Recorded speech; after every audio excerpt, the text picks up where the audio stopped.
अगस्त में manufacturing sector के magic से सरकार का इकोनॉमी के पटरी पर लौटने का भरोसा बढ़ गया है। मुख्य आर्थिक सलाहकार ने अक्टूबर-दिसंबर तिमाही से ग्रोथ के रफ्तार पकड़ने की उम्मीद जताई है, लेकिन केवल एक महीने की तेजी के आधार पर इकोनॉमी के इंजन में फ्यूल पहुंच जाने के इस दावे से SBI रिसर्च की रिपोर्ट इत्तेफाक नहीं रखती।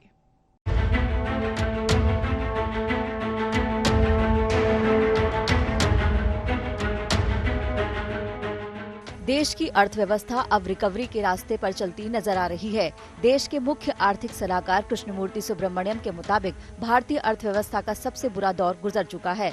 अगस्त के दौरान कई सेक्टर्स में कारोबार बढ़ने के संकेत मिलने से CEA को भरोसा है कि आर्थिक स्थिति पहले जैसी होने का दम दिखा रही है। सुब्रमण्यम का कहना है, डेटा के हिसाब से इस साल अगस्त में ज्यादातर आर्थिक संकेतक पिछले अगस्त के बराबर हो गए हैं। कोयला, तेल, गैस, रिफाइनरी प्रोडक्ट, उर्वरक, स्टील, सीमेंट और बिजली के प्रोडक्शन में तेजी आई है। अप्रैल में ये रिकॉर्ड 38.1% तक लुढ़के थे। मई में ये गिरावट -23.4% रही। जून में ये कमी -15%, जुलाई में -12.9%। मुख्य आर्थिक सलाहकार का मानना है कि आने वाले महीनों में तेजी का माहौल बनने की पूरी उम्मीद है। हालांकि जानकारों का दावा है कि तेजी तो होगी, लेकिन ये पिछले साल के मुकाबले काफी कम रहेगी। It is really critical that the uncertainty from the pandemic, comes back. We all resume normal lives. Only then discretionary spending will come back to, to normal levels. On the supply side, though, actually, we in the ministry track about 60 odd high frequency indicators on a fortnightly basis, and we come up with what we call the fortnightly economic review. There, if you see e-way bills, even power consumption, they are back to actually the same levels as last year. And these are typically, power consumption is a leading indicator of economic activity. ये festival season में, दिवाली आते आते season में काफी improvement आएगी, लेकिन काफी नहीं। पहले मुकाबले में फिर भी 30-40% डाउन रहेगा। लास्ट ईयर के मुकाबले में इस साल की दिवाली डेफिनेटली 30-40% डाउन रहेगी। हाँ, सितंबर के महीने से अक्टूबर महीना थोड़ा बेटर जाएगा, अक्टूबर से नवंबर बेटर जाएगा। ये ट्रेंड जरूर रहेगा मेंटेन, अगर कोरोना बहुत ज्यादा फैला नहीं तो। लेकिन अकेले अगस्त के महीने में आय सुधार पर कितना भरोसा किया जा सकता है, खासकर तब जबकि SBI रिसर्च की इस हफ्ते आई रिपोर्ट में दावा किया गया था कि 2020-21 में विकास दर -10.9% तक लुढ़क सकती है।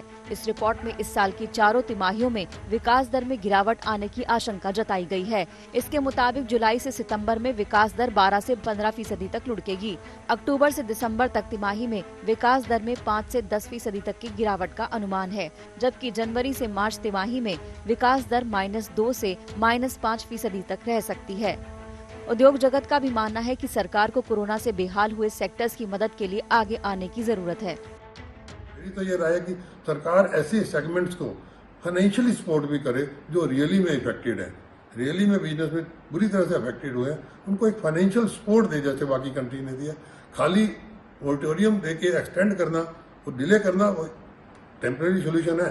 आगे मैं उम्मीद करता हूँ सरकार कुछ ना कुछ इनके लिए कुछ प्रपोजल ऐसा लाएगी जिससे इनको एक स्टैंड करने की पावर भी मिल सके, स्टैंड कर सके ये लोग अपने पास। इसके अलावा सितंबर में श्राद्ध के चलते कई सेक्टर्स में खरीदारी थमने से भी इस महीने में खपत पर असर पड़ सकता है। भारत की अर्थव्यवस्था खपत आधारित है और ये कोरोना की वैक्सीन के आने या कोरोना के कंट्रोल होने तक बढ़ने की उम्मीद भी नहीं है। आज तक ब्यूरो। कोरोना काल में देश के युवा कारोबारियों ने अपनी सोच और मेहनत से नई ऊंचाइयां छूने में कामयाबी हासिल की है। फॉर्च्यून मैगजीन की 40 साल से कम उम्र के सफल कारोबारियों की लिस्ट में भारत के कई युवा कारोबारियों को जगह मिली है। इसमें ईशा और आकाश अंबानी से लेकर बायजूस के फाउंडर और शाओमी के MD मनु जैन तक शामिल हैं। फॉर्च्यून की प्रभावशाली लोगों की 40 अंडर 40 लिस्ट का ऐलान हो गया है। इस लिस्ट में भारत के भी युवा कारोबारियों को जगह मिली है।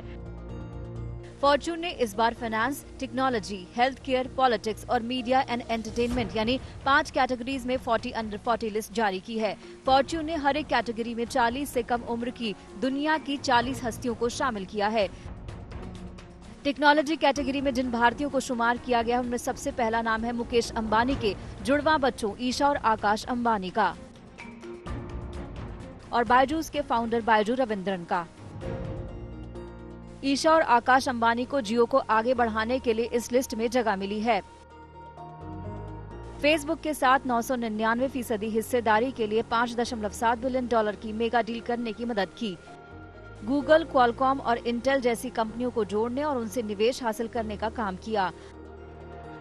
लगातार आए निवेशों से जियो का वैल्यूएशन $65 अरब हो गया।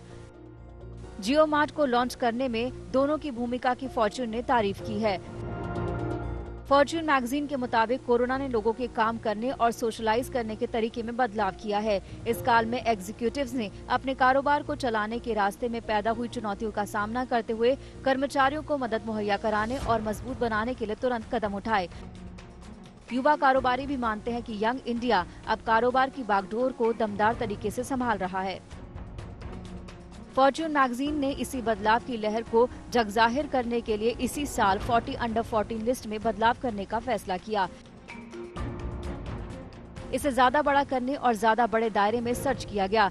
इस लिस्ट में जिन और भारतीय युवा कारोबारियों को जगह मिली है उनमें शामिल है सीरम इंस्टीट्यूट ऑफ इंडिया के Adar Poonawalla, soft bank group के senior vice president investment Akshay Naheta, maverick ventures के MD Ambar Bhattacharya, pharm easy के को फाउंडर धवल शाह और धर्मिल शेठ, शाओमी इंडिया के एमडी मनु कुमार जैन। इस लिस्ट ने भरोसा जगाया है कि यंग इंडिया हर मोर्चे पर परचम लहराने को तैयार है। आज तक ब्यूरो।